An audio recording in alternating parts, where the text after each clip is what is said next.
Welcome to the Your Message Received podcast. And now, taking your message to the finish line, your host, John Duffin. Hey folks, John Duffin here with Duffin Media. Welcome back to another episode of Your Message Received. Your Message Received is the home, the place, the platform to help you find your best, most true, authentic business voice. Hell, make it your most authentic voice. Get what you want, find what you need, improve your results, make billions of dollars, meet the persons of your dreams. Can't quite guarantee those last two yet. We're really working hard on those, but we're not quite there. But we're thrilled that you're here, whether you're listening to us on anywhere that you get your podcasts or watching us on YouTube. We like all this stuff. So thank you for showing up for us. And speaking of showing up, I got a rock star here today. One of the reasons I'm always so confident in regards to the ways that we can help you find your authentic voice. Well, here's the secret. It's easy. I find people who walk the walk. Alex Sanfilippo is one of those people that walk the walk. And Alex, I'm thrilled that you showed up for me today. Thank you so much, man. John, I love hearing that introduction. As a listener of your podcast, I just love I'm like in the room checking it out live. But man, I'm so thankful to be here. I love the way you show up and what you do, and excited to add some value together today. So I'm walking backwards, man, and you're so kind to say that in the room. I love that. But you're so kind to say the fact that now listen, folks, backwards. Alex is 100% about podcasting. And by the way, if we walk all the way back, this started as a golf ball salesperson. So there's a lot of middle ground in here as well, too, to get to that point. So we go from golf balls to 100% podcasts. And the way that I got to meet Alex is because of his company, Podmatch. And I might as well, as I'm working backwards here, ask the question, Alex, why was it so important for you to formulate a podcasting company when it feels like everybody, their mother, their brother, and John Duffin all have podcasts? What was it about it that made you think, I got to pull all these pieces together, or at least some of them? Man, I maybe a little crazy in there. I don't know. But more realistically, I did actually ask podcasters what they were looking for. Mm-hmm. And I think that as an entrepreneur, one of the best things to do is talk to people that you are looking to serve. Mm-hmm. And so I'll never forget it. I actually had the idea for Podmatch, and I'll explain what that is in a moment. But I had the idea for it in 2020, right before the world shut down. I was speaking on it at a podcasting conference because I was really involved in the podcasting community. When I got off stage, anyone who would talk to me, I had pen and paper, and I asked them, what are you struggling with in podcasting?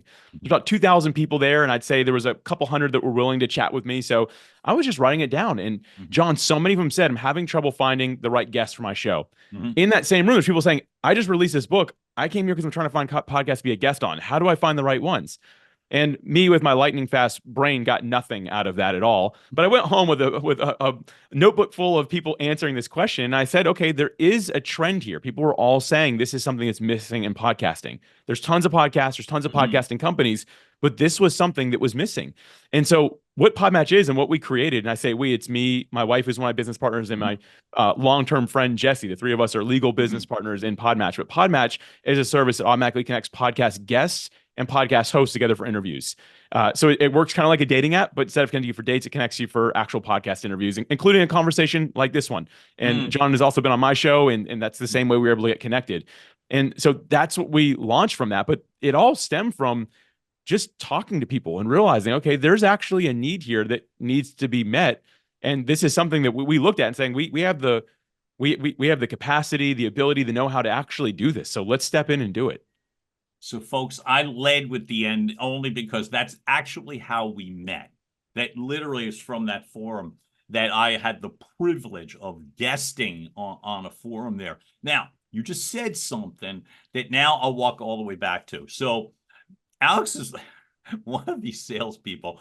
I didn't quite have all of my visions yet at 10 years old, but Alex knew to go searching. Um, I love this. So I was a paper boy. Mine was a little bit more whatever. Other people were paper boys. Why did you choose selling golf balls at 10 years old? I don't know, is it like I chose it intentionally, but the neighborhood I lived in was across the street from a golf course, Okay, and right? all the parents said, "Kids, go anywhere you want in the woods." This was the early '90s, right? Go anywhere you want, but just don't go on the golf course. John, where do you think every kid in the neighborhood went? Straight to the Straight golf. to the golf course, just straight, like didn't even like hesitate. As soon as the door closed, we're straight to the golf course, the Right? one place we were told not to go. Yep. So we all end up out there, and one day, we were respectful. We always knew to get off when there was golfers playing. We were playing Yeah. football or baseball, whatever it was, on the golf Whatever. course. Right. But we never were playing golf. Funny enough. Mhm. But one day, there was a golf ball out there, and there was no golfers. And I'm very careful to look around. We were respectful. We knew that if our parents found out, this is how they would find out if we were messing with the golfers and their golf balls. Mhm. Anyway, there's one out there. I picked it up. I was kind of holding it, tossing it up and down. And then I know where a golfer rides by on a cart and says, "Hey, kid, what does that golf ball say on it?" Turned around. I was like, "Titleist Pro V1." Mhm. And he goes, "I'll give you $3 for it." And I was like, "Yes, please." I'm like, "I just made $3." I was a 10-year-old kid, John. I was like 10 years old. I'm like, $3. Like, I can buy a new toy with this. Like, we got to go. Right. And so, but my mind immediately, there was a few other kids out there. They all saw this exchange happen. Some of them were my brothers, some were just neighbors. I was like, "Guys, we watch golfers hit balls in the water every single Every day time. while we're Right. waiting. Now, can we get those out of the water? Can we clean them? Can we come sell them on Saturday morning?" And ultimately, that's what ended up happening. So we just kind of started during the week, instead of playing football, we started digging out of the lakes, finding these golf balls.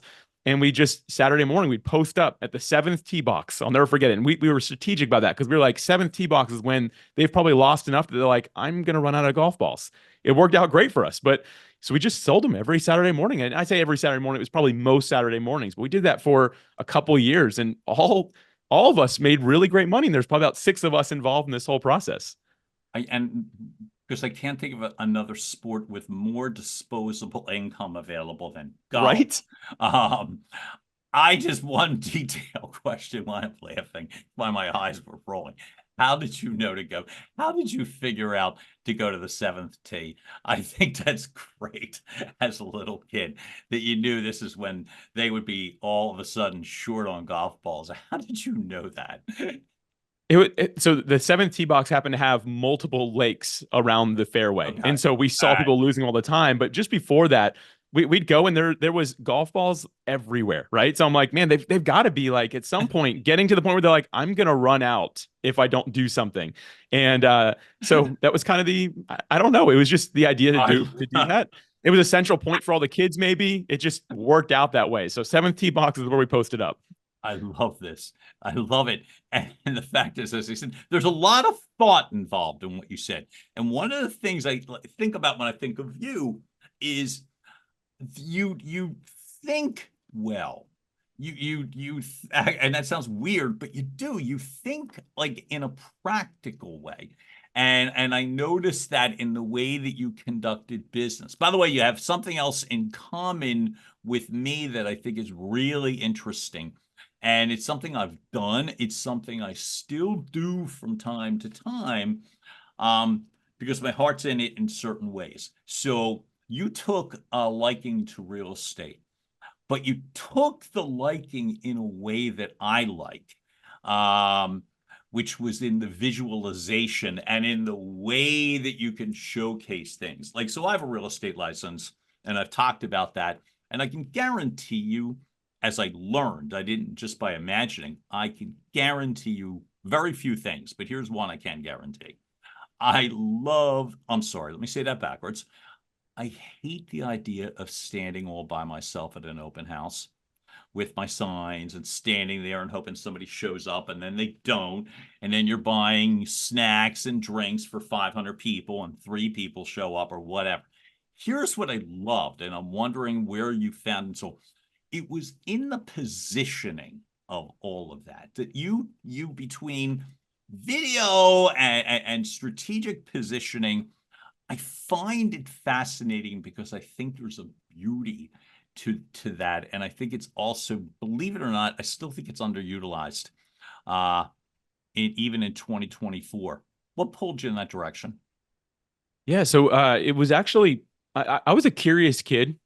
It's probably why I started selling golf balls, right? Yeah, And like, right. I learned a lot about sales and communicate. It's Mhm. interesting because you mentioned disposable income for golfers. They had a Yes. lot, but they were also sometimes kind of rude people, even to Oh. kids. Mhm. And they're like $3 because that was the price point for a Pro V1 at that point. And I just learned to even negotiate as a 10, 12-year-old kid. Those were the Mhm. ages I was 10, 11, 12 as I was doing this to actually negotiate and talk with adults. And the next thing I really took a liking to after that was actually computers. It was the first time my family had one, and I just Okay. really liked it. And I wasn't the kid who took it apart and put it back together. I don't really have that Oh, brain, but I was God. just I mean, like, even if you did, I wouldn't even want to hear about it. That right. stuff just totally goes over my head. But anyway, go Same. Yeah, ahead. me too. Yeah. But what I was interested in, I'm like, okay, there's something called the internet, and this connects me to other people, the things. I'm like, can I see what you're describing to me? Is there a way I can look that up? And this was pre-Google in many ways, but like Mhm. there was other things you could do to kind of like find things on the internet.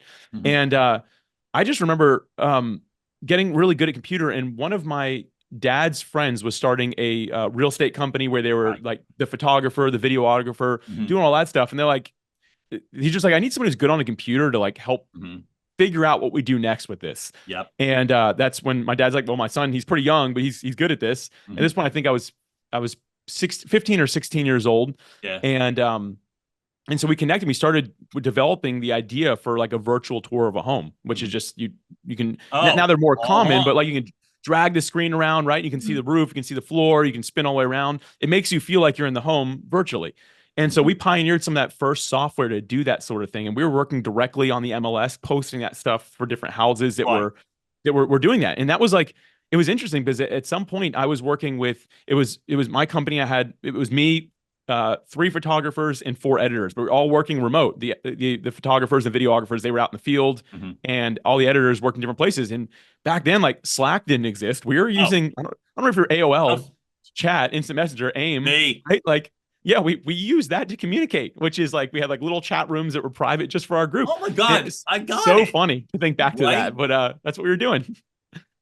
So I am a big believer, like you talked about, like you were saying, even as very young, on some like with rude golfers. Yeah, I get it, by the way. And some of my best friends are the best people in the world until you're with them on those Saturday mornings. But I was going to say, one of the things you learn to negotiate, and that asking questions part that you talked about a while back. I know I'm going to keep coming back to that because to me, it is it's an imperative in terms of the way that you can navigate people.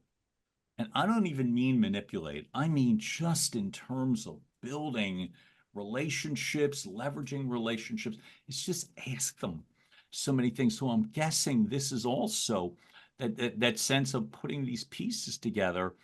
Um, and if you're behind a computer, you can't actually do that. But I mean, unless you're, like I said, in the chat room with your pals and you're doing all this, but what you can do, and this is what I love about where I see the direction here, is you could bring a story to life. And I think one of the things that I get is I've always seen like a legit, believable story coming from you. So, like you said, I gravitated to that part of your story because I was the audio guy with that. I'm not great with the camera. I'm just not. Um, but I love the sense of whether it's flat, still stuff being brought to life. And by the way, I believe that with podcasts too. That I think that there's an art of storytelling rather than flat bios. And now tell me what you did. Oh, and at 18 you did this, and and I see that sort of thing.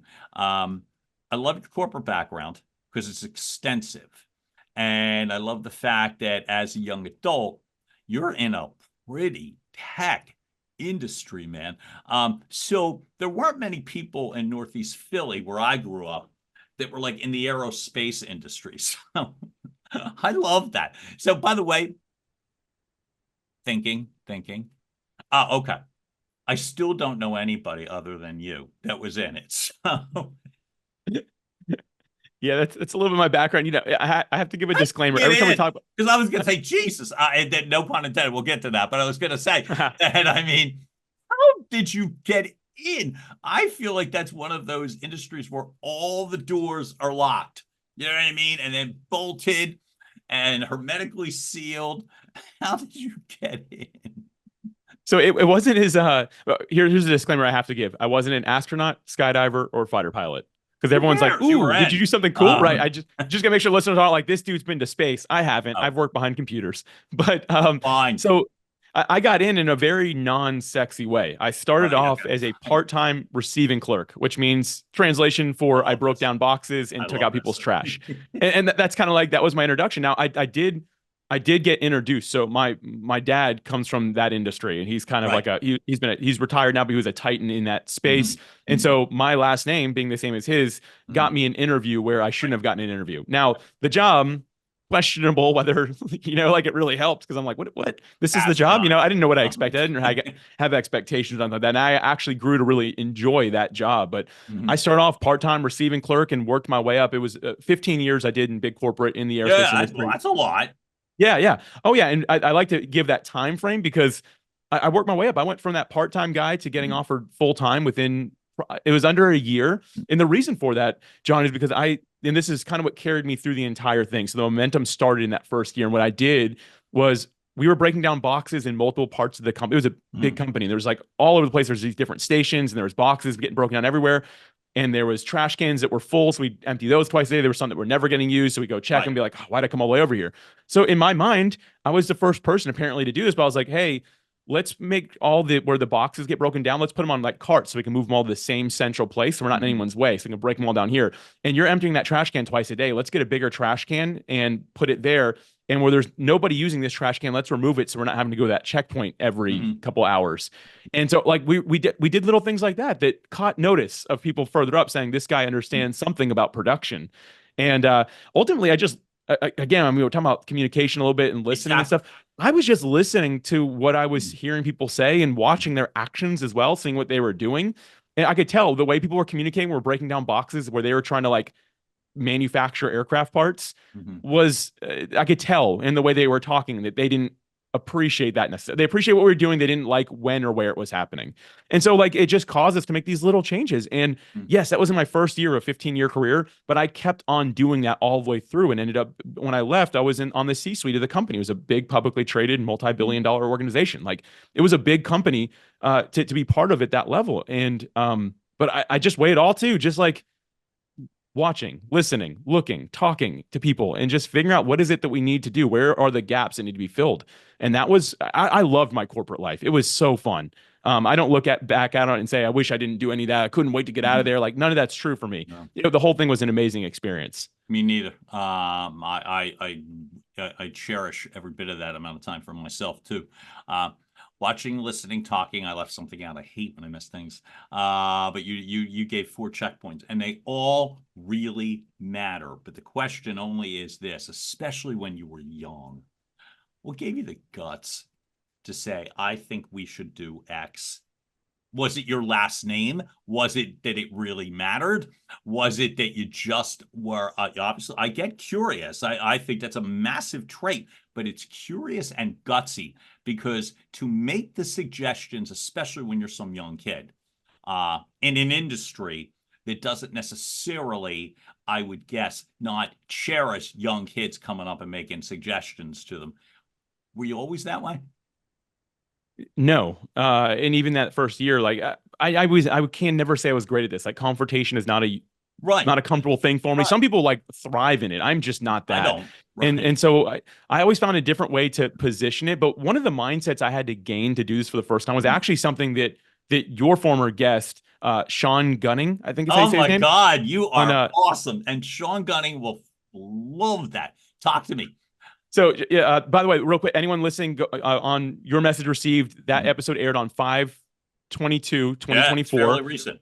Sean Gunning, go listen to that one. Something he said, there are things that you cannot control. The Mhm. future isn't real yet, and the past doesn't exist anymore. Mhm. And for me, what I realized is if I wasn't willing to bring this stuff up and talk about it, it didn't matter because whatever was going to happen anyway wasn't real at this point. In the Right. past, like that someone else's idea wasn't real anymore. It was just the status quo at this point. And so what was out of my control, I realized at a young age, was the response that somebody Mhm. would have. I can Mm, bring it up, but regardless of if mm, they love it or hate it, I cannot do anything with their response. That is out of mhm, my control mhm. completely. And so what I did is I just learned to do again what Sean said, which is learn to just relax. Oh And my so for me, gosh. not liking confrontation, I brought it up in the most non-confrontational way possible. Even let it's if it's your idea, it's your idea, but just in a relaxed state said, hey, what do you think if we try this? You mind if I just try that once? If you hate it, just let me know. And I'd always give that, which people were like, don't do that. But I would always be like, if you hate it, just let me know. And tell me no now. But that's really what it came down to, is just being willing to put myself out there, remembering that the response I was going to get from anybody or anything was completely out of my control. I just knew the contribution I might be able to bring if someone gave me the opportunity. How much leverage did you have in the company at that point? I know you said it, but just as a reminder, how much None. leverage did you have? Nothing. I mean, None. I knew I wasn't going to get fired because I was working well. I was showing up on Yeah. time, right? So, but I didn't have any. There was no reason for me to be taken seriously. I amplify that simply for anyone listening to realize that there are ways, because I'm a believer, because I did it. You sit on so many things, whether it's personal or professional, you just sit on them. And either your life gets compromised, or your day gets compromised, or your profession gets compromised. And so it could be anything, but that sense, I think Sean's deal on the show was relax and release was a technique that he was talking about. And as I said, he'll be crazy about the fact that that was referenced. And I'm a massive fan of Sean, but it's true. So I love that. So now, as you say, you go from that to C-suite in 15 years. What would you say? And it's hard when it's 15 years and it's a ton of experience. What were a couple of memorable things that you've taken with you that you get to use now? Is there anything that you think about in regards to, whether from a gratitude position, that you're able to utilize at this point based on those 15 years? Yeah, the biggest lesson I had was when I hit the middle management level, Yeah. which I've actually never talked about this before. But as a kid, I remember going to work with my dad one time, Mhm. and he walked in the door. It was like bring your kid to work day. I don't even know what he was doing or where he was. I don't know what any of it was. But I walked How in as old soon are as he you at walked this in. point? When this happened, I don't remember. I was a little kid, but I Okay. just remember All like right. watching this, and I'll bring it back to my own career. But like Yep. as soon as you walked in the door, someone handed some paper. Someone said there's a Mhm. call like waiting for you. There's a meeting in 15 minutes you need to be at. Hey, these three people need your help. And I was like, as a kid, I was like, I want to be needed like this one day. Mm. I realized once I got there what I was describing as middle management, which is a really, really like the hardest job that you'll ever have. Well, And so I remember the one day that this happened to me. I walked in the building with an agenda that day. There was something I really needed to do as a project I was working on. I was getting close to the deadline. I walked in the door to 100 fires, and Alex was the only one who could put them all out, apparently. And what got me up to this point was my self-discipline, my mm. ability to handle stress, pressure, Mhm. a lot of things. But at some point, your foundation can only get so solid. And not Mm. that I was starting to crack, but I could tell that, like, okay, I'm actually getting burnt out with this job. Like, this is now happening Okay. because I walk in, I can't get Mm. anything meaningful done. I just put out fires. But at that point, Mhm. someone who I was reporting to, who was on the senior team, he's like, Alex, you need to delegate this stuff. He's like, it's time Okay. for you to stop doing this work that you're doing. He's like, stop feeding these people because they can solve these problems themselves, but you just give it to them so fast that they don't feel the need to actually think for themselves. And I took it to heart, and it didn't happen overnight. Again, this is 15 years, right? It took me a Oh, few yeah. years, but I started getting really good Mhm. about not being the guy who did the work, which sounds crazy, right? I was more the strategist, the theory guy, like figuring out how things were going to work, how we're going to do them. But someone else was ultimately doing the work, and I was empowering others to level up. And that's when my departments, at that point, I was overseeing a few different departments in the company. Right. Those people all started getting elevated and doing better and better. And Mhm. so one of my biggest things was just learning to like not be the guy who always has to do the work. And the more I learned that, the higher up I got in the company. The next thing is the other thing I'll mention here, and I'll kind of leave it at this one, is to elevate others, to Mhm. be willing to communicate how well you think they're doing, to show them that appreciation, and to do it publicly and not be the one who needs the credit for it. Give it to them, even if some of it was you. Be willing to raise them up. And interestingly enough, in that organization, the C-suite level, even though I was never taking credit for anything, they only looked at me. They never looked at any of those Wow. other people, even though they were the ones that everyone else was like, wow, yeah, they're really a rising star. They're a hero. Everyone's like, this Alex guy is like, he's doing something there. And so, Mm. and not that I was doing it to get promoted or anything Mhm. like that. I was doing it because it was like, you know what? This raises morale. This helps us as a team get the Oh, job done. I'm yep. not stressed anymore. I Mhm. don't feel like I'm going to burn out. I'm having a good time again. And it all happened from those couple things, learning to delegate, empower others, and then communicate to them how much I appreciate it and others what they were doing well. I so admire that because that was difficult for me in my professional career. That was hard.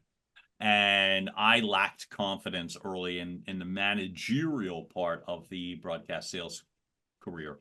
And so when you were saying it, two things running through my mind, uh, which is number one, a little bit of bluntly regret in my mind because I wish I had learned that lesson sooner.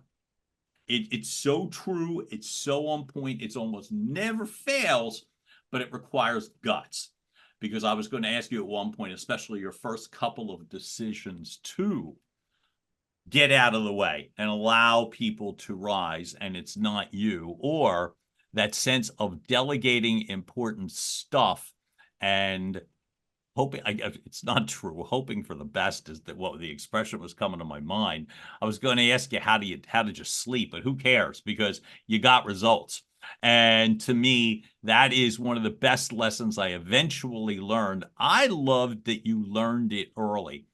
I think it's so strong. It is such a trait of strength that I admire the hell out of that. Now I'm veering probably a hair backwards, but you used a word that I loved, and you were talking about building foundations in that example. And you're somebody, as I said, as I continue to get to know you, that has a lot of layers in regards to the way that you do things. And folks, prior to the episode, one of the things I had asked was simply this, that we could sit and talk about Alex's techniques in regards to how to build a podcast. And I promise you, we will not end an episode without at least a couple of those. But at the very least, I love the layers because I said I think it provides depth and color and shading and truth. You talked about foundations, and to me, there was a struggling time for you that wasn't necessarily in the midst of that 15-year arc, but it was there and it was real. And I always wonder, you had a stretch where you weren't as quite the trajectory of successful, and I'd love to hear a little bit more about that and what and who helped you get out of it. Yeah, thanks for the opportunity to talk about this. This is like truly a gift to be able to talk about this side of things. Great. So golf balls that fizzled out because I wasn't a cute kid anymore. So that one was very obvious, right? From there, got good on the computer and just did some little side hustle stuff, and then got into that first business that I started with some people, and that was the one with the real estate stuff. And you might be like, some people are like, okay, real estate stuff to airplane stuff, like what happened, right? And basically my upbringing, the time that I was alive, 2006 7 8 9 happened while I was doing that. And so I started investing in real estate along with running this virtual tour company. And what was doing very well one day, I mean, virtually overnight, I mean, this, if you remember that, John, I 100% recall the time. And it was like a flip of a switch. It happened so fast. So I went from like mass production, good company, positive real estate investment to no work. I had no work for anybody, and to having a very, very upside down mortgage on a rental property. As an 18-year-old kid, that is terrifying. So I went from doing really well, like the future's ahead of me, everything's mine, right? To, oh no, I don't have anything anymore. So I didn't even sell that company. I just gave it to one of the people that was one of the photographers and helping manage it. And I was just like, here, there's nothing to sell. Like if you want to do one house per week instead of 35 a day, sure, go for it. And I moved into the rental property I had because I was so upside down. And the only way I could, that's in my mind, that's the only thing that was left to do. So I moved into that. And at that point is when I approached my dad and was like, hey, how's the aerospace industry doing? He goes, oh, it's booming. It's good. He goes, it's kind of untouchable the way we do. I was like, cool. Can you get me a job? And it's so funny. He goes, no. He goes, I can maybe get you an interview. I was like, all right. He's like, you better have a good resume. I was like, okay, I'll work on it. So that's ultimately what got me into it. But that time in my life, I described, John, as the very low point of my life, the bottom of the bottom. And I believe all of us have highs and lows. mountaintops and valley times of our lives, if you will, right? Yep. Where it's hey, I'm on top of the world to ooh, I'm down in the trenches once again. Mhm. This was the lowest trench I ever had, so low Mhm. that I couldn't see the next mountaintop. I couldn't see where I was going to Mhm. go. And don't get me wrong, ups and downs are great. This one just felt like I wasn't going to recover from it. Even when I first got into that job, I mentioned it took me about a year to go from part-time into full-time, which Mhm. I don't know if that was fast for the company or there was probably full-time opportunity before that. I just wasn't positioned for it because I was defeated. My Yeah. mindset was Yeah. defeated. And I'll never forget it. During that season, I was very alone. I didn't have a lot of friends at that Mhm. point. It was just a very tough time for me. But at one point, I had the opportunity to go to a church, which I grew up in church, but I wasn't in it anymore. And I got a flyer in the mail, and I recognized the address because I'm like, this is almost my exact address. This has to be like right across the street from where I live. And I ended up going to this young adult ministry, but it took me about 3 weeks to finally go because I had every intent on going, but I was like, man, these people are going to judge me because I'm a total failure in life. Oh my God. Like if, Right. if they know I'm a total failure in life, Right. right? And that's how I felt. But I finally showed up. And I was like, you know what? Like if I'm going, I'm going to go because Mhm. of I'm seeking something more than people anyway. And I finally Mhm. got the courage and went. And two things happened, John. And I'll mention like the very natural Yeah. physical side of it, which is people welcomed me. They were very kind, Mm. even when they learned that I wasn't Mhm. the top of my game, that I just had a part-time job, that I had some Mhm. failures. Like they didn't mind. These people Mhm. actually just loved me for who I was. But more importantly than that, for the first time, I felt the love of Jesus, for lack of a better, like it's Okay. the only way I can describe it. And Right. like I still to this day like have trouble even articulating that. But like I just felt this peace that was like, you know what? I feel like I'm loved because of who I am, not what I've done. Mm. And because of that, like I just really like at that point dove into the Bible and really gave my life fully to Jesus. That hey, I'm going to show up and I'm going to serve Mhm. wherever I am. I'm going to serve and love people because that's what I've felt through this relationship. And when I really started taking that is when my career started really taking off because Okay. I grew in my boldness. I grew in that, and that really Mhm. became still to this day the foundation of everything I've done since then. So that kind of fills in the gaps of everything I've Mhm. done until now. What was it like? Two questions, because I'm weird in the sense that I follow like arcs and curves. I've had more than one sense of I'm not coming back. I've had more than one, so I'm not trying to compete. But what I'm saying is, here's what really resonated there is that sense that I'm not coming back, and because sadly I know the feeling of it's everything stops, which means attempts to succeed, attempts to better yourself, attempts to surround yourself with loving people because of that horrible mask or armor or whatever, you know. So the question was you said it took about 3 weeks, if I heard you correctly, it took about 3 weeks to actually show up. Do you remember how long it took, in essence, to feel the sense of acceptance? And what was it like? Yeah. Instant from a spiritual perspective. Wow. I mean, Okay. as soon as I feel like it's Wow. just as soon as I walked in there and I probably cried. And I'm not much of a crier, but Hmm. I'm sure I was crying. I just like felt this overwhelming sense of peace that I just had never felt before. And You just I knew. knew from my upbringing, I'm like, I know I've heard what this is. I've just never experienced this. And that's when I opened my Bible and really dove in on that. Right. And with people, it was just a few weeks, like a couple weeks, like second week going, people were like, hey, we're going to go hang out afterwards. Want to go? I'm like, in my mind, I'm like, if you really knew, you wouldn't even invite me, but sure, Right. I'll go. And sure enough, people just they really just like their lifestyle matched what I was feeling Hmm. inside. And for me, I was like, these are my people. And still to this day, many people that I met there are still my closest friends in life that I still spend a Mm. lot of my time with. And I'm not in a young adults ministry anymore. Why not? I For God's sake, you're acting like you're some elderly man. I'm not, but like I think it was for like early 20s or Oh, something like fine. that. So Okay. yeah, All right. yeah. I always get a But pat on the head if I'm anywhere near something that's like younger. that's funny. But that ain't you. But But yeah, so that was like that whole thing. So it was just right. instant on the spiritual side and the physical side with Yeah. other people. It was just a couple weeks, and it just made me realize that like I had not the where I was going in life wasn't where I wanted to go anyway. And Okay. that super low Right. point, which I'm Right. sure. Sorry, I don't mean to jump into your next question, which I'm No, sure no, had no, something no. to I'm do with fine. this. I'm cool. But that was the most character building and most foundational Mm. point of my life. The worst point of my life was also the point that ended up leading me to become the person I am today and to where I am today. I I am still in a recovery program, and I can remember the first time I walked in, and that was one of those really that was I ain't coming back. I'm just not, can't, you know what I mean? I just know. And I remember I'm more of a spiritual type than a religious type, and I wasn't either when I went into that program. And so, but like you're saying things that really resonated to me. And by the way, I laughingly say, screw the next question. I don't care. I was going to say that it's like that it was reminding me I felt so lost. It took me a little bit longer to say yeah to going out or hanging out, because I really thought when you said I have nothing to add, that was me.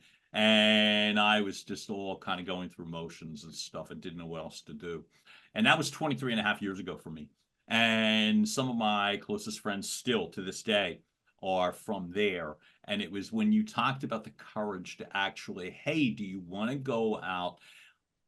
I love that. And not just for me personally, it's like I'm a big believer in wherever you're coming from or whatever direction it happens to be, that sometimes it's like if somebody asks you to do or go or whatever, in spite of how awful you're feeling, or I feel fat, or I got nothing, just show up. Just show up. You just never know. And that's what I was thinking about, because I don't believe that your ability to literally pop up in whatever amount of time it was and want to serve occurs when you remain that way. Really hard to serve when you're just completely defeated. So that was the thought of like, that's the arc, right? And for me, the sense of community, the sense I wasn't quite sure where that came from as it regards to your constant desire to serve as I know it from Podmatch. But it came from there, right? And so it was a matter of a few weeks, it came from there. Yeah, so what happened? that's where it came from. And I just, man, like I dove all in on that. So I started really just revisiting my life again, reading the page of the Bible, and just realizing like this is like the model that Jesus gave, which is to serve first, to seek to serve, not to be served, to build community, to love others well. And I was like, all right, that again became the foundation of my life, my work, and all the things I did after that. I could always seem to tie them back to that. So I talked about getting better at delegating, and delegating to me was empowering people. I was like, hey, I'm gonna step aside and I'm gonna do my best to serve the people that are technically paid to work for me, but I'm going to show up to serve them, to make sure that I can help better their career. And I got the opportunity to help. And I was just a prop in this scenario, but I got the opportunity to really help propel some people's careers and move them forward. Some of them left other companies. We had one young guy, I gave him a real shot, but I just had this feeling about him. He ended up getting a really big job at SpaceX. I don't know if you've ever heard of SpaceX. Oh, yeah, but like, right? And so he got like a really good like senior job there when he was like brand new out of engineering school. Wow. And it was like, just again, being able to do things like that. I knew that no matter what I was going to do, because I always knew deep down that like aerospace wasn't going to be my life career. Final stop. Right. But I did know that the way I was showing up for people there, serving, building community, helping people, was going to be something I carried with me no matter where I went. So I feel as if it's a really powerful segue for you to take the quantum leap from there to entrepreneur. And I don't care what anybody says, that it's like, whether it's the right time, a burning desire, whatever the case may be, jumping out on your own ain't easy. But for some reason, you knew you needed to do it and start with podcasts and stuff like that. Give me an example in terms of how your early podcasts, like creating a brand, what was that like? How did it feel? You know what I mean? When you were doing it and it's new and it's fresh, what was it like? Yeah, you know, I started speaking at conferences and stuff, like with aerospace, and also like I understood them. Like I like to talk. I think you and I had that in common, John. We both like to talk. So I feel like we do.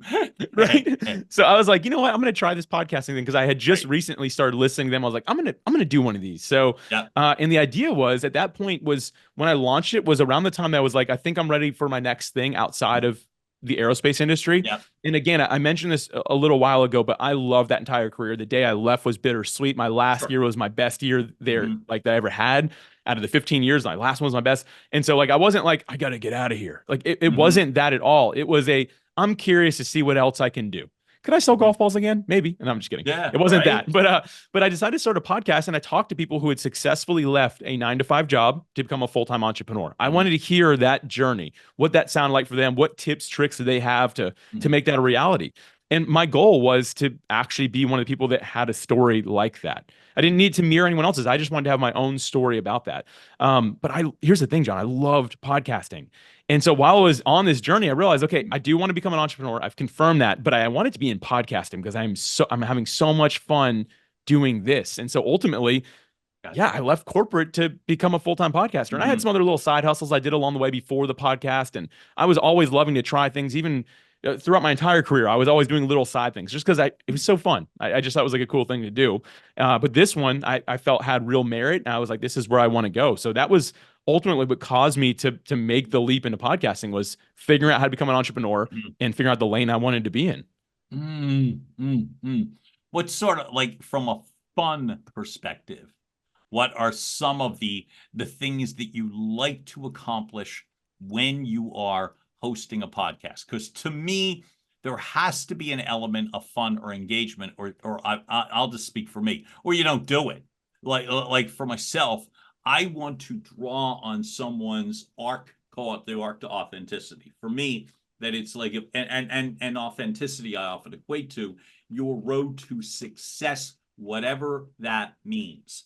I don't mean you got to be C-suite or, you know what I mean, top 100. I mean, does it make you happy? Do you want to continue? All those sorts of things. What are the elements when you're in it, before you're, and then we'll get to when you're helping others, but when you're in it, what's the fun part for you of doing it? Yeah, I like learning how things work. I like checklists. Those are two very tangible things. Like, how does podcasting work? And it was my production checklist. But I think what I really loved is I almost exclusively interviewed people with books, because I still love reading, but I do one interview a week. And so I'd give myself 1 week to read a book. And my accountability was I need to have it done so I'm ready for the interview. So the reading the book, the research process, how to formulate great questions and make a fun conversation, like getting the conversation was most, like, often, like, the anticipation was just, for me, so exciting, so fun in the conversation itself, especially when it went really well. Like at the end, you're like, we crushed it. You know, like that was the best conversation ever. And my favorite is it didn't happen often, but sometimes afterwards, the guests would be like, that is the best podcast I've ever done. And I'm like, yes, like I put in a full week of like really hard work, read your book, listened to all your podcasts, formulated the questions day in, day out. And for me, again, that whole act of researching, preparing was just such a fun thing for me. See, that does my heart good. That it's like, whether you are speaking, presenting, just having a business conversation, hosting a podcast, guesting on a podcast, the preparation to me is always crucial. It's one of the great gifts that I received for being in the broadcast ad sales. Like, you just had to be. That's a lie. You didn't have to be, but it was such a difference maker when you did. You became so noticeable when you did. So I remember, almost like dog ears for me, that somebody would say something like, rah, rah, rah, rah, rah, John, and they would talk about the preparation, or that I'm not really focusing on reading material. But thank you for amplifying that, because it's the preparation that's so damn important. Fun conversations. Thank you, because fun conversations ensue typically when you are not married to material. So if you haven't read the bios, if you don't know what's going on, and you're scrambling or feeling as if, oh my God, he's going to ask me something and I won't know, that's what's great. So thank you for amplifying that, because from any personal or professional conversation, that's where, to me, the energy comes. So I absolutely love that. So folks, what goes around comes around, which is literally this. And now we get to speak to the guy that, as I said, continues to serve a multitude of people and serves me with his ability to help people build, launch, scale, make things happen in regards to podcasts. And that's why Pod Match to me is such a gift. Alex, his wife Alecia, that are some of the coolest people in the world, have helped me so much. By the way, I use the word scale. I also want to take the word back because you actually talk about your in the bio. There's like, oh, Alex is always free to talk about, and you talk about things like, why do you recommend podcasters spending time doing things that don't scale, and you do everything else. Why are we not scaling our podcast, or why are we not doing things to scale our podcast? Folks, if you happen to have one, I just happen to be curious. Yeah. So the data in podcasting is interesting. So if you don't have one, you're thinking about it, like this is good data for anybody here. Right. The failure rate in podcasting is insane. I don't have the current numbers in front of me, but I'm going to get pretty close by saying this. And it stays about the same month to month because we track it every month. But you have about an 11% chance of making it to 8 episodes. Right. 8 episodes. If you do a weekly episode, that's 2 months of your show. I mean, I don't know of anything that gets great traction within 2 months, right? And the thing is, people quit. And when you talk to them and try to learn, they're like, oh, just nothing was landing. Like nothing had millions of downloads on it. And so I'm like, it's because you're trying to scale too fast. You're trying to reach the masses too quick. You haven't learned the fundamentals of what it is to be a podcaster. If we can relate this to sports, could you imagine if a 10-year-old kid goes out and plays football? He goes to like 2 weeks of football practice and decides, I'm quitting because the NFL hasn't called me to give me a contract yet. No, that kid's got at least 8 to 10 more years before anyone's ever going to consider it if he sticks with it every single day for 8 to 10 years, right? And now it's to the point where it's multiple times per day, and genetics, right? So podcasting, thankfully, is much easier than that. But I tell people, like, stop focusing on scaling the thing, going viral, doing all that. Instead, work on being able to say, I can do this consistently for 5 years. And then say, okay, and I can get the content better and better and better on an ongoing basis. I find the results take care of themselves. A great example of this is, if you remember, I'll give 2 different TV shows because I'm a fan of The Office. I love that. Great. A lot of people love Game of British or American or both? American. I've never seen the British Thank you. Got it. Great.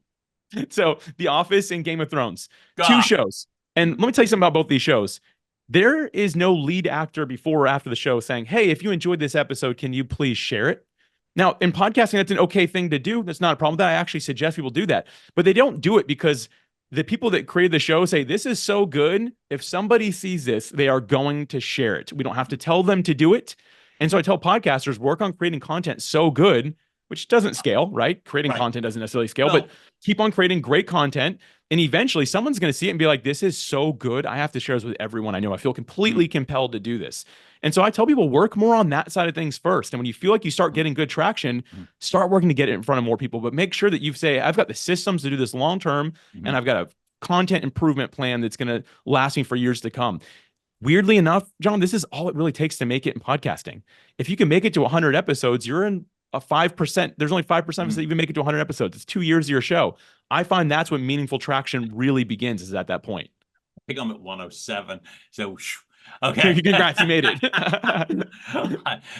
Like I said, I can't say by overwhelming public demand I did, but the fact of the matter is that's why we keep rolling, because it really matters. A couple of more things, because you're in a point now where, as you just said, you simplify the process. And to me, what are some of the common traits that would help someone speak authentically? Whether it helps you in a podcast, whether it helps you in business, whether it just helps you in a day-to-day living, what are some of the ways that you feel like help you now in regards to moving the ball forward, even if it's just making you happier, let alone successful? Don't follow the status quo, and don't do things that you don't like to do. I find so many people, they stretch who they are because they have to also do reels. They need to be on TikTok. They need to be doing shorts. And I need a blog now too. And I should really have a product and a service to go with this. And I always tell people, like, the only thing required to be a podcaster is to consistently release value-adding episodes of a show. You don't have to do any of the other stuff. And so when people are like, man, how do I get better at this? Don't stretch yourself beyond what you're comfortable with. If you don't like shooting 1-minute videos, that's just not your personality, then don't do it. You do not have to, despite popular belief of you have to be everywhere to everybody and all things at all times. That's just not the reality of how things work. Find where you're comfortable, be willing to grow and stretch yourself, of course, but don't go out of what you say. This is what I want to do. This is how I can show up and maximize the impact in this space I'm in. And I find some people, we lose our authentic voice because we feel like our voice just needs to be everywhere. So if our voice is everywhere, someone will find it. And that's what matters. No, the reality is if you show up with just the most raw authenticity and all you're doing is an audio podcast, that's great. I'm going to tell you something about my podcast. It's on a lot of channels. I have a team and stuff like that, but 90% of our listenership or consumption is through audio. So I could technically cut out all those things and cut out team members if I wanted to. Not that I'm going to do that. No. But the point is, I know where my audience is and how I can show up and really serve them well. So to me, it all stems from this thing of us trying to be what everyone wants us to be. And the reality is we need to look internal and say, this is how I show up and this is what I can do well and what I'm comfortable with that will help me grow long-term. And if you can focus there, you can do really well. How would you like to grow long-term? What do you see for you? And I just don't necessarily mean to make Podmatch more successful, but I mean, what's in your eyes, whether it's from a family, from a Podmatch, from a business, from a life perspective, how do you see yourself growing? How would you like it to be? I'd like to grow in my level of empathy for others. Okay. Empathy, I don't know as it really came natural to me. I don't know if it comes natural to anybody, but for me, I've had to learn and grow that. I long for the ability to put myself in other people's shoes more, and so I can do things to help them. There's some things that are stressful to people that aren't stressful to me, right? Like getting on a stage, yeah, there's still nerves, but I'm not like going to throw up and stuff like that before I go on the stage, right? And some people aren't. I want to be empathetic toward the fact that it's like, oh, it's easy, just get up on stage. No, it's not like that for everybody. It's not everyone's experience. So I'd love to grow my ability to be more empathetic so that I can serve better. And the other thing that I want to do, there's it's kind of twofold here. The other thing I'd like to do is create more meaningful experiences with people in life.